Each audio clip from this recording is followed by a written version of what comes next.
Bonsoir à tous et bienvenue dans ce JT de ce samedi 19 juillet 2025 dont voici d'abord les principaux titres. Dans ce JT, il s'agira du prix du haricot qui serait vu à la hausse à partir du mois prochain. Des restaurateurs de la capitale économique Bujumbura qui demandent une révision à la baisse des produits alimentaires. Il s'agira également des prix de certaines denrées au marché Kotebu qui ont baissé. Enfin, nous parlerons du recensement général de la population, de l'habitat, de l'agriculture et de l'élevage au Burundi, qui est considéré comme une mine d'or en matière des données pour la planification et le développement dans différents secteurs du pays. Bienvenue.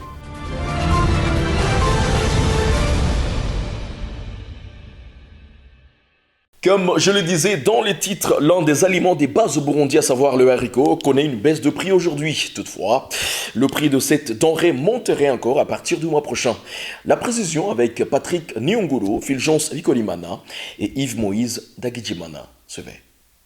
Cet aliment de base au Burundi, à savoir le haricot, a réduit son prix récemment. Les citadins de la capitale économique saluent la baisse. ubu amabeyi yapungutse nk'ubu nk'ibiharage nguze ndabiguze kuri 4000 kare ibyo nari maze nabiguze kuri 6200 ni ukuvuga yuko hariho différence nini. Les récoltes du haricot depuis mai jusqu'en juillet expliquent cette réduction de prix. Kinure byarageze ku 4000 biramanuka biragera kuri 2800 ubu bigeze kuri 3200 John byarageze kuri 5 aho byereye byaramanutse biragera kuri 3,5 4 ubu bageze kuri 4,500 bya nyuma 4,800 yego muhoro twarabiranguye 3,500 ubu tugurisha 4 ariko byarigeze gushika kuri 4,500 4,800 igihe byari byabuze cyane. Cependant, le prix monterait encore dès le mois prochain. Ariko guhera mu kumunani mu kw'icenda biba vyaduze mu kw'icumi habageze gutera biba biduze cyane biba vyaduze ibiciro cyane kuko ruguru baba bariko baratera babisohora ku bwishi bica bizimba cyane. Ubu naho biriho ruguru usanga bafise imanza cyane bagaca bishora ku bwishi abana babatirizwa baraganira n'ubugeni bikora ku mwimbu bugaca bidushikira ino bitatuvunye cyane kuko biba byabonetse ku masoko. Ariko mu kw'icumi haba ari mwitera kandi biba byaraheze mu mihana hariya kuko baba barabikoresheje igihe cici bigaca biduza ibeyi. Rero wabibitse aca duza ibeyi kuko biba bisa nk'ivyaheze ruguru. Natwe bizimvye ruguru nino bica bizimvye kuko tuba twabiranguye bizimvye bikadushikira bizimvye natwe twadushikira kuri iryo beyi nyene biba vyadushikiriye ko bizimvye. Les prix de certains denrées au marché Kotebu ont baissé. Cette baisse se remarque surtout sur les prix de la banane, des oignons et des tomates. Les vendeurs s'en réjouissent, mais ils déplorent plutôt le fait qu'ils n'ont pas de clients comme ils s'y attendaient en cette période. Avec Donat Nuivugire, Fulgence Vikolimana, rendez-nous tout de suite au marché Kotebu.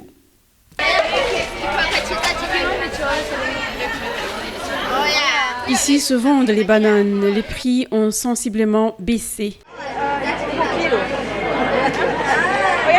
Mu kwa kane mu kwa gatatu mu kwa gatanu ko aho byari bizimvye 2500 twaradandaza ariko urumva ko ubunyevye ukarotse cyane gose mbe turabishima Imana mu bitoke twashobora kudandaza 1700 1800 uko Igitoke mugije kugurisha uno musi tagurishije 33 kubera byatibutse kilo ni 1700 nk'akarorero kuri Demetri wasahari mu kwa mbere cyari kugwa muri 44000 umva difference ya 10000 ni menshi.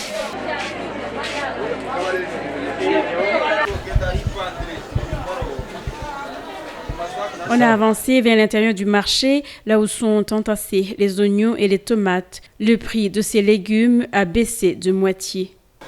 Iminsi heze nko mu kwezi guheze byagugu 8,000 7,000 mugubu ubigurwa 3,500.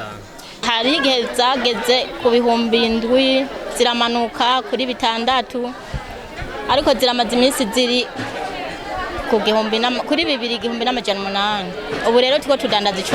Pour ces vendeurs, cette baisse est logique parce que c'est la période de récolte. Ils indiquent que NITT, le transport qui coûte de plus en plus cher, elle serait beaucoup plus significative.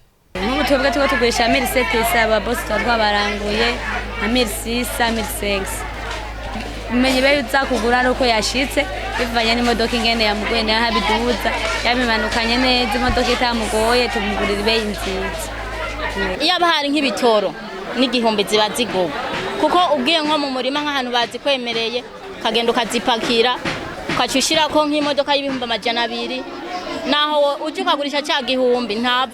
Ils se réjouissent de cette baisse, mais déplorent le fait qu'ils n'ont pas de clients.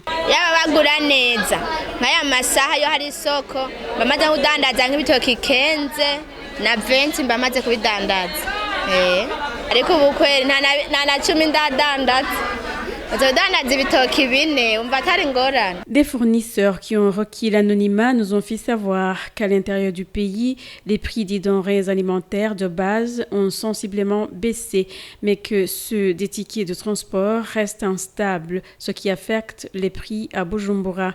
Ils demandent au ministériel le transport dans ses attributions de prendre des mesures conséquentes. Une des restaurateurs de la capitale économique Bujumbura demande une révision à la baisse des produits alimentaires. Elle indique que le pouvoir d'achat des clients est limité, mais qu'elle doit s'adapter. Encore une fois, suivons le point avec Patrick Nyonguru, Fulgence Bikolimana et Yves Moïse Ndagejimana. Nous voilà dans ce restaurant New Palace dans la mairie de Bujumbura. Clémentine Kanyamuneza, la restaurateur, demande une diminution des prix pour les produits alimentaires. Ibifungurwa byaraduze ku rugero rukomeye nka jewe nsanze nari ndamaze imyaka myinshi ndabikoreramo ubona ko ubu vraiment ibyo kurya byazimbye cyane urumva udashoboye kuronka abakiriya benshi urumva usanga nyine kurahomba ni ukuri twasaba yuko vraiment ibidandazwa by'ibiciro byagabanuka kuko nabo bakiriya bacu nabo nyine urabona ko atabo bariko barakura hanini usanga rero urumva naho umuha bizimbye usanga hari abagushorera n'abandi batagushorera cyo gituma ugerageza kugira ibya makenya n'ivya menshi ku buryo n'uwa makenya ashobora gufungura ahubwo atije basi mu bugari n'imboga cumuha bya 3000. D'après ce client, la réduction du coût des assiettes constituerait le plus grand des avantages. Kamera nje ni 4000 kibiraca k'ibitoke ko nibyo nkunda gufungura gusa n'ubugari kandi narabufunga menga ubugari n'imboga n'ibiharage ni 3000 ivy'inyama byo navyo nzi ko nazo mba menyereye cyane nta muntu yovuga ngo bareke kugabanya kuko urumva mikoro aho umuntu aba yakora ntababigoye kugire aronka amaye gufungura toho ari bishoboka n'ivya gusa two vyakira. Le coût de la nourriture dans les restaurants tout comme dans les ménages a sensiblement augmenté pendant cette année. Le recensement général de la population, de l'habitat, de l'agriculture et de l'élevage au Burundi est une mine d'or en matière des données pour la planification et le développement dans différents secteurs du pays.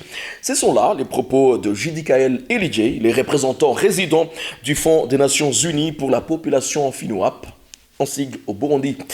C'était lors de la présentation des résultats préliminaires de ce recensement ce 16 juillet 2025. Il a en outre lancé un appel aux partenaires du Burundi de continuer à appuyer car vu la qualité du travail déjà accompli, ce recensement sera un cas d'école qui servira de référence pour d'autres pays. Suivez-le, il est l'invité de notre journal.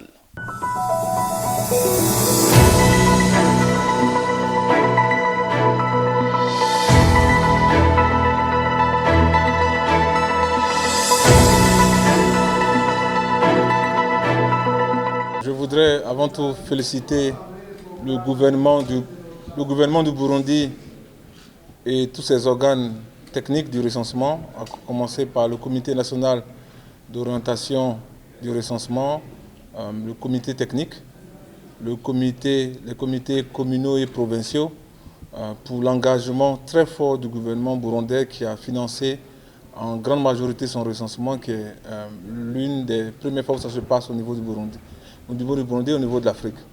Il faut souligner également que l'exercice d'aujourd'hui est l'aboutissement des efforts conjoints entre le Burundi et ses partenaires techniques et financiers, dont le Fonds des Nations Unies pour la population, dont assure la coordination avec la FAO pour la réalisation de ce recensement qui a commencé depuis 2022, qui va s'achever en 2027.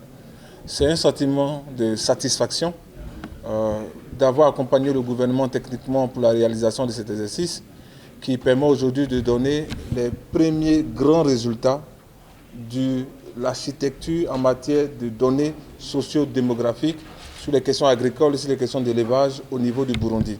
Mais ce n'est pas la finalité. C'est pour ça qu'on appelle les résultats préliminaires. Il y aura encore d'autres analyses thématiques qui ont commencé.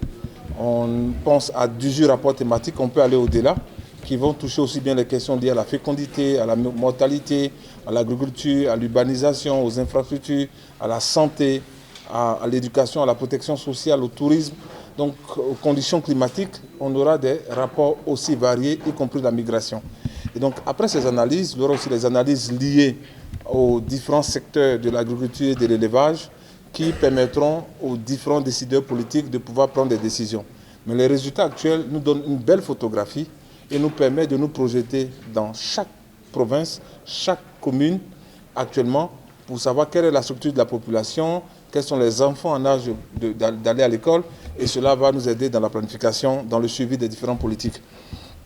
Les résultats du recensement, y compris les résultats préliminaires, vont aider à la mesure des objectifs de développement durable sur lesquels le Burundi s'est engagé, à mesurer certains indicateurs de la vision 2040 et 2060, ainsi que certains indicateurs du plan national de développement révisé.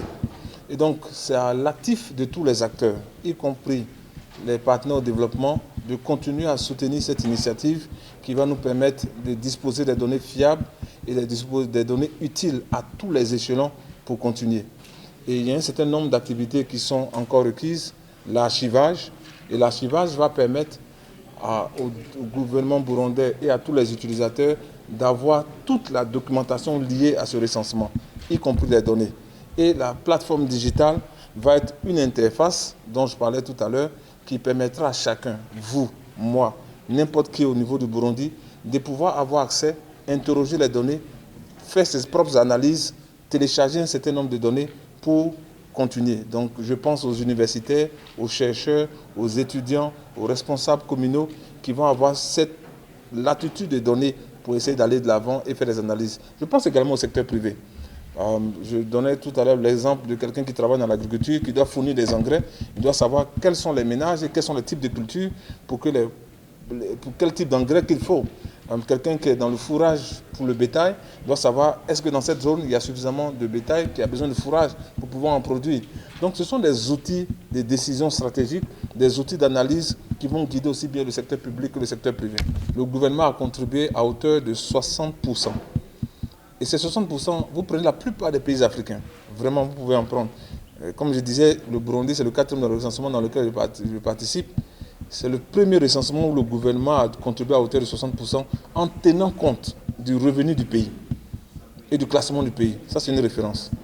Deuxième référence, premier recensement bout en bout digital, au niveau de l'EAC au moins. Ça, c'est une deuxième référence. Une autre référence, la qualité des données. Comme on a dit, on a fait l'enquête couverture quasi 100%, on a fait l'enquête post-censitaire, la variabilité et la concordance des données au-delà de 98%. Et donc ces références sur la qualité font du recensement du Burundi un recensement qui est au-delà des autres. Un autre point de référence, comme je disais dans mon discours, le Burundi est un peu en avance parce que la question liée à l'archivage fait partie des exigences pour les recensements 2020-2030. Mais nous sommes dans le round 2020 et le Burundi a déjà commencé l'archivage. Une autre référence. Et le dernier, c'est la plateforme digitale. Donc le fait de pouvoir travailler sur une plateforme digitale, et comme je le disais, vous imaginez quelqu'un qui est assis dans sa maison et qui est capable de pouvoir interroger le serveur du bureau central du recensement et avoir une idée sur la projection des enfants dans sa commune. Le chef d'une colline qui peut savoir, compte tenu du niveau de croissance de ma population, en 2050, quelle sera la population de ma commune, de la colline, à partir de son téléphone. Ça, si on y parvient, ce sera une première. Et donc, c'est pour ça que nous avons encouragé tous les autres partenaires à continuer leur contribution parce qu'il faut que le travail qui a été fait, qui est de bonne qualité, puisse être montré au monde, puisse être un cas d'école et puisse permettre aux Burundais de vendre leur expertise ailleurs. L'UNFPA va y veiller. Nous avons commencé avec l'équipe du BCR à travailler sur un papier qui pourrait être partagé au sein de notre institution pour que ça soit vulgarisé, puisque nous avons le mandat au sein des Nations Unies de pouvoir nous assurer que les recensements qui sont faits dans les pays sont de bonne qualité. Et c'est donc par ici que prend fin ce JT. Merci de l'avoir suivi. Merci à toute l'équipe qui nous a aidés à vous le présenter. On vous souhaite un très bon week-end à tous.